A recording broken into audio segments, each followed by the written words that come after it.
সম্প্রতি মালয়েশিয়ায় জঙ্গি সম্পৃক্ততার অভিযোগে আটক বাংলাদেশিদের ঘটনা নিয়ে আলোচনা চলছে দুদেশেই।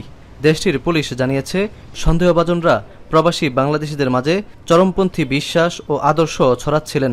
প্রচারের মাধ্যম হিসেবে সামাজিক মাধ্যম ও হোয়াটসঅ্যাপ টেলিগ্রামকে বেছে নেয় দলটি। পুলিশ দাবি করেছে, উগ্র মতাদর্শের এই দলের কার্যকলাপ ভেঙে দেওয়া হয়েছে। শেকড় থেকে শিখরে। বিষয়টিকে বেশ গুরুত্ব দিয়েই বিবেচনা করছে মালয়েশিয়া। বিদেশিদের মধ্যে চরমপন্থী মনোভাবের বিস্তার মোকাবেলায় একটি মডেল তৈরি করার উদ্যোগ নিয়েছে মালয়েশিয়ার ইসলামিক ডেভেলপমেন্ট বিভাগ। Sekiranya kita mampu dengan kerjasama ini untuk memulihkan fahaman mereka ini, membawa mereka kepada ajaran Islam yang berbentuk wasatiyah, jadi kita bukan saja dapat।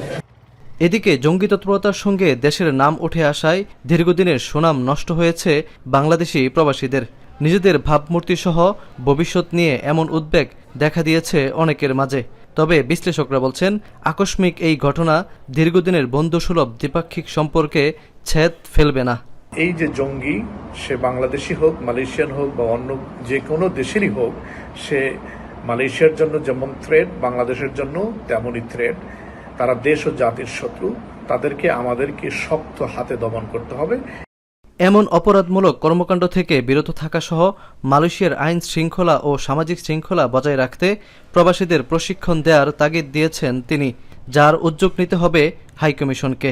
আমাদের কমিউনিটির আশেপাশে লুকিয়ে থাকা কোনো সন্দেহভাজন লোক যদি এই সমস্ত জঙ্গি সংগঠনের সাথে সম্পৃক্ত থাকে, তাদেরকে আমরা আইন শৃঙ্খলার হাতে তুলে দিতে পারি।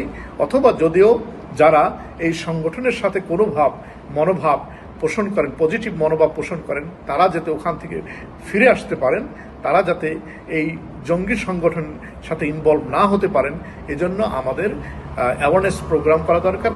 তবে ধর্মের নামে জঙ্গিবাদ ইসলাম সমর্থন করে না। ইসলামী চিন্তাবিদরা জানান, এমন বিশৃঙ্খল কর্মকাণ্ডে যারা জড়িত তারা মানবতার শত্রু। পৃথিবীতে একটিমাত্র ধর্ম ইসলাম, যাকে বলা হয় the complete code of life, the way of life, যার একমাত্র লক্ষ্য উদ্দেশ্য বোমাবাজি, সন্ত্রাস, দুর্নীতি সব কিছু বাদ দিয়ে মানুষের নিরাপত্তা, জাতি, বর্ণ, ধর্ম নির্বিশেষে মানুষের নিরাপত্তা নিশ্চিত করা। ভালোভাবে না জেনে হোয়াটসঅ্যাপ ও টেলিগ্রামের কোনো গ্রুপে যুক্ত না হওয়ার পরামর্শ সচেতন মহলের। শাহরিয়ার তারেক, এখন মালয়েশিয়া।